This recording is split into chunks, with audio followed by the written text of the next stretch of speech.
Hello, class. So today we're going to look over the Chapter 4 activity and go through some of the questions there. So we'll start with this first one. Suppose you're playing a game of Monopoly and have hotels on Boardwalk and Park Place. Your opponent will land on one of these properties if they roll either a 10 or a 12, and they move the sum of two six-sided dice. So the first question is, what is the likelihood your opponent will land on either Boardwalk or Park Place? So there's 36 different possibilities because there's 6 different results they could have with their first die roll and 6 different results they could have with their second die roll. And 6 times 6 is equal to 36. And so we see the table of the different possibilities and the different sums that they could roll. And so we see, oh, there's a 10, there's a 10, there's a 10, and there is a 12. And so there are 4 possibilities out of 36. All of them are equally likely. And so this is going to be 4 out of 36. All right, which is the same as 1 over 9. So the answer to the first question is just 1 over 9. Now suppose that they roll 1 die and get a 4. So now we have a condition, and that's that they get a 4 on the first dice. Well, if they get a 4 on the first dice, then these are the only possibilities that they have. So instead of there being 36 possible outcomes now, there's only 6 possible outcomes. Just the 6 rolls that they could have for die 2. And of those 6, one of them is a 10. None of them are 12s. And so it's just 1 over 6. So the answer to the second one is just 1 over 6. And we're done. And then we get the question, are the events independent or not? And so there's different definitions of independent that are equivalent. One is that the probability of A and B is equal to the probability A times the probability B if the events are independent. So that's one way that you can check. Another way that you can check is that the probability of A given B is equal to the probability of A if A and B are independent. And these will either both be true or they'll both be false.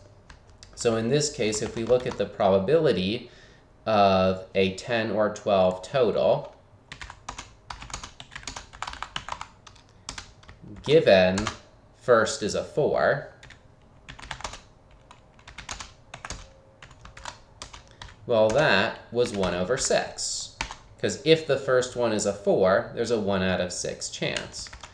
But the probability of 10 or 12 total on its own, as we said, was 1 over 9. So knowing that the first event happens changes the likelihood that the second event happens. Without any information, it was 1 over 9. With the given information, it changes to 1 over 6. And since 1 over 9 and 1 over 6 are not the same number, these events are dependent.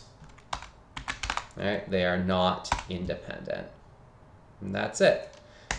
All you want to do when you're looking at are these independent or dependent is, can you multiply the probabilities to get the probability that both occur? Or if you know that one of the events happens, does it change the likelihood that the other event happened? In this case, it does. It changes it from 1 over 9 to 1 over 6. And that's the answer to question 1. So let's go to question 2. So we have 30 kindergartners. So let's make a little table for this. So they can either like Red Rover, and so either they like or don't like. and then also Foursquare, they could like or not like.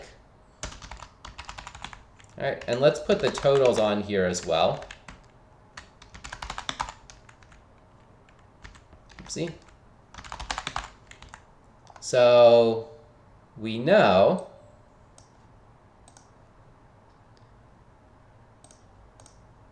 that the total number of students is 30. There's 30 kindergartners.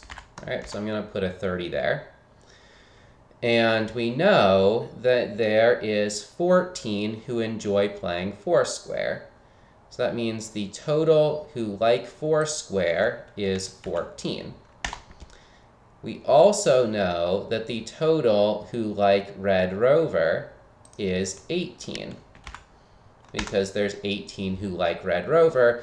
We don't know how many of them also like Foursquare or not, just from that statement. That's just everyone who likes Red Rover. We also know that there are 6 kids who enjoy both. All right, so from this, we have enough information to fill out the rest of the table. Because if there's 18 students who like Red Rover, and 6 of them like Foursquare, well, that means the remaining 12 don't like Foursquare. So there's, of the 18 who like Red Rover, 6 like Foursquare and 12 don't. And that adds up to 18. These two numbers must add up to 18. Similarly, these two numbers must add up to 14. 14 minus 6 is 8. And from that, we can fill out the rest of the table, because we know there's 30 total, which means there's 12 that don't like Red Rover, and there's 16 that don't like Foursquare. And this so 8 plus what equals 12? 8 plus 4 equals 12, and 12 plus 4 equals 16. And so everything works. And so I'm gonna make a little border at all here. So these are sort of the breakdown of the students. And so how many enjoy at least one activity? Well, these 6 do, and these 12 do, and these 8 do. All right, so that would be equal to 6 plus 12 plus 8 divided by 30, because there's 30 students total, and 6 plus 12 plus 8, or 18 plus 8, 26 of them like Red Rover. And we're good. So that's one way to solve this.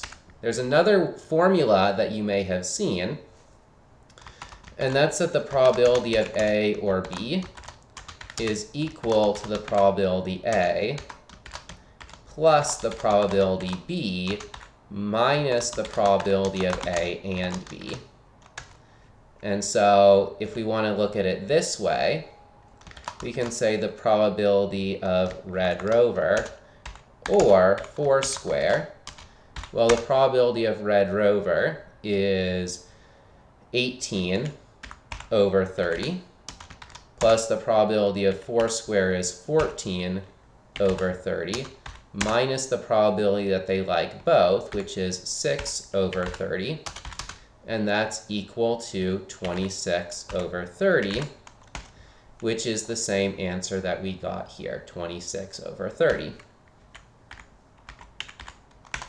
All right, so the reason why this formula works is that, well, you just think about it, you're adding everyone who likes Red Rover to everyone who likes Foursquare. So if you did 18 plus 14, well, 18 is these two added together.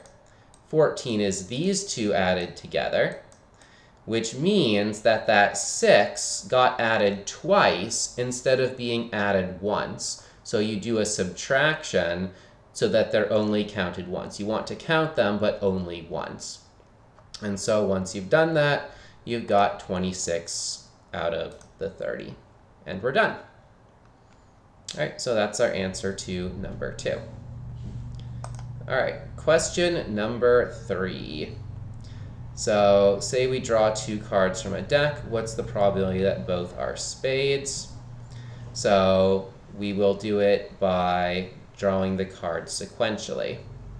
So the chance that the first one is a spade is 13 over 52.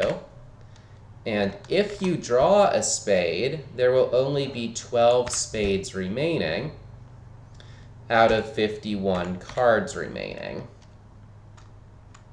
And that's it. So it's 13 over 52 times 12 over 51. Now, if you want to write this as a fraction, it's just 1 over 17.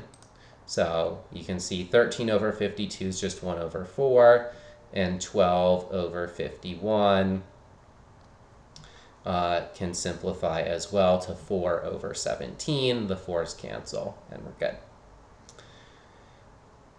Now, let's say you wanted to draw a card, and in this case, you shuffle that card back. Well, in this case, the 2 draws are independent, and since each one has a 1 out of 4 chance of being a spade, you just do 1 out of 4 times 1 out of 4, which is 1 out of 16. And that's it. So 1 out of 16 versus 1 out of 17. You're a little bit more likely to draw 2 spades if you draw with replacement, because the spade that you drew can be drawn again. All right, let's look at question number 4. So suppose a couple has 4 children. If you knew the oldest 3 were girls, okay, then what's the probability that all 4 are girls? Well, if the oldest 3 are girls, there's only 2 possibilities. The 4th one could be a girl, or the 4th one could be a boy. Since there's 2 possibilities, it's just 1 divided by 2. And we're done. Now, this one's a little bit trickier. If you knew that at least 3 of the children are girls, what's the probability that all 4 are girls? Well, now we've got several different cases here, because we could have the 2 cases above, but there's some other possibilities, because it doesn't say the first 3. It could be that the 3rd child was a boy, or maybe the 2nd child was a boy, or maybe the 1st child was a boy. So instead of having 2 possibilities, there are now 5 possibilities. All 5 are equally likely, and so the chance that all 4 are girls is just 1 over 5, and that's it. And we're good. So basically, this is the point of this question, is to show you that slightly different information can completely change the nature of a problem. In one of them, you knew which 3 specifically were girls, whereas in this one, it just says at least 3, which opens up many different possibilities. All right, let's look at question number 5. Suppose you're planning an ultimate frisbee game. You need at least 1 player to come with cones. So whenever you see this at least 1, this should bring up the complement rule. So because it's 50-50, you could write out all 8 possibilities. So you could have like cone, cone, cone, cone, cone, no cone, cone, no cone, cone, no cone, cone, cone. And then cone, no, no, no cone, no, no, no cone, and no, no, no. All right, and so we see there's 8 different possibilities, because there's 2 times 2 times 2. 2 times 2 times 2 is equal to 8. And only one of those 8 possibilities does no one have cones, and so 7 out of 8. So the answer is 7 out of 8, but another way that you can do this is the probability of at least 1 cone is equal to 1 minus the probability that no one brings cones. All right? And so the probability that no one brings cones is just 1/2 times 1/2 times 1/2. We have a sequence of events, which means the probability of all three things happening is just the product of each of the probabilities. Because again, each person is independent, and so we can multiply the probabilities together.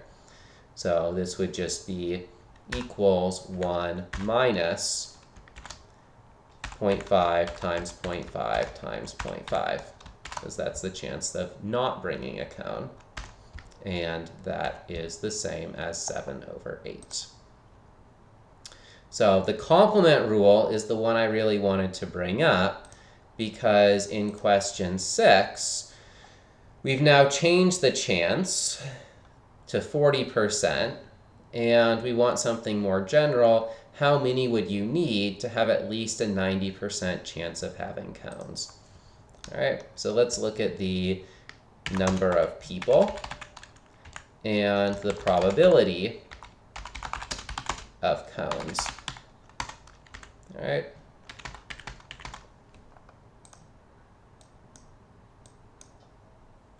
So we have to figure out what is the probability. So the probability of cones is, again, 1 minus the probability nobody brings cones. All right. Each individual person has a 0.6 chance of not bringing cones.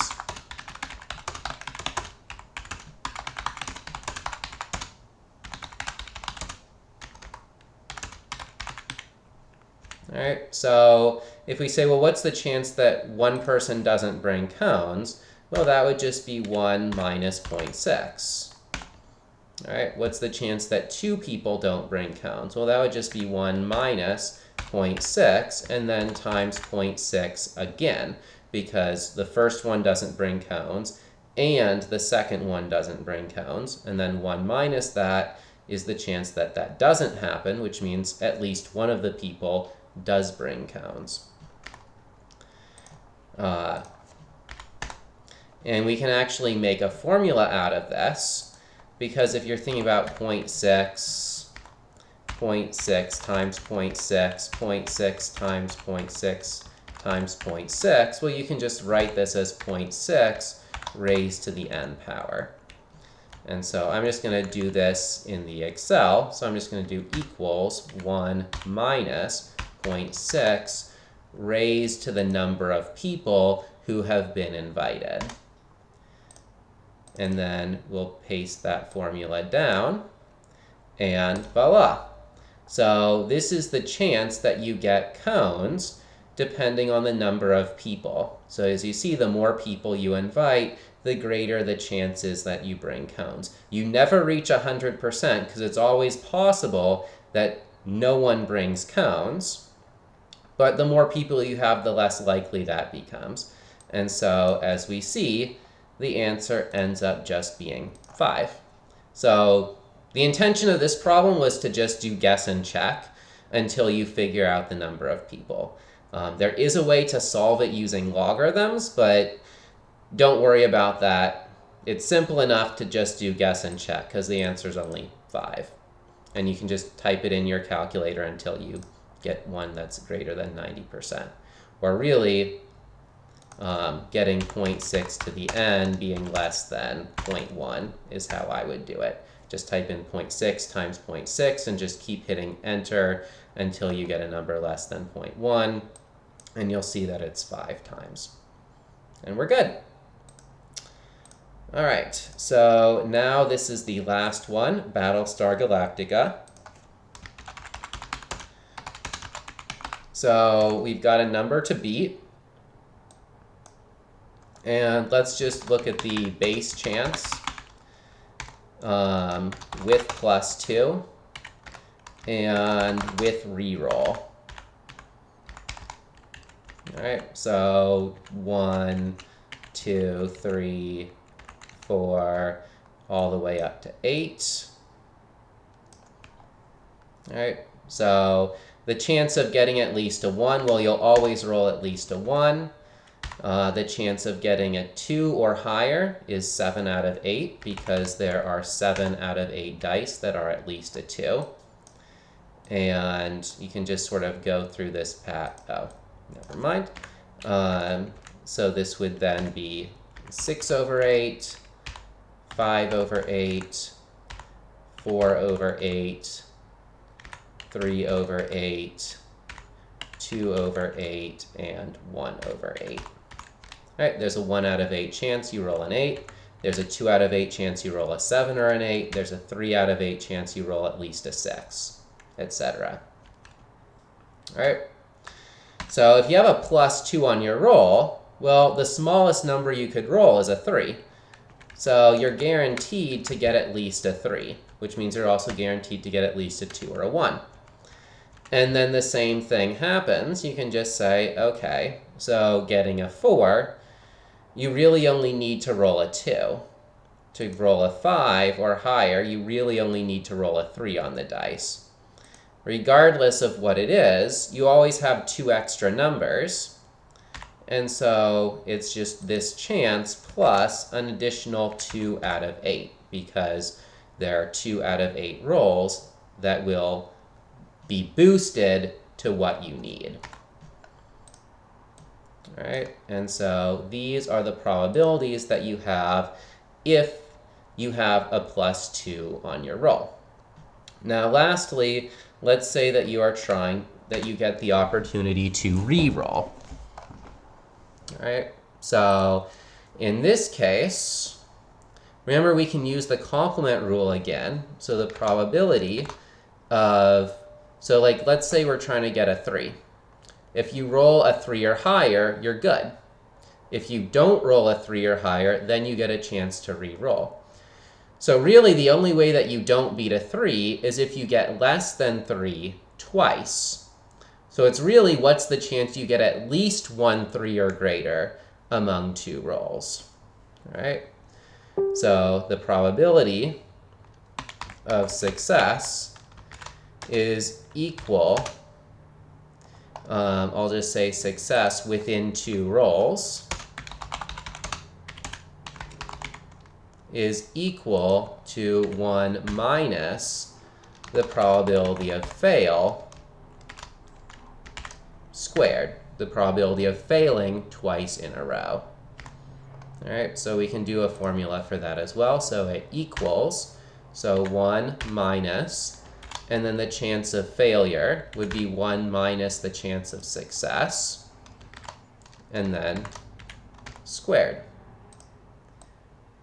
And so then we can copy that formula for all of them. And you see, getting the chance to re-roll does improve the chances that we succeed. However, notice that the +2 is always at least as good as the re-roll. Every single one of these, in this one they are equally good, in all the other ones the +2 is better than the re-roll. All right, so +2 is always at least as good as getting a chance to re-roll.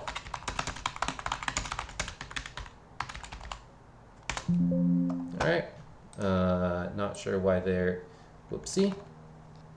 There's no equals there. I'll just put a dash, there we go. All right, so +2 is always at least as good as getting a chance to re-roll, and we can see the specific chances of success and how valuable the +2 or the re-roll is in all the different situations. All right, so hopefully that was useful, and you can fill in all your answers now. Good luck.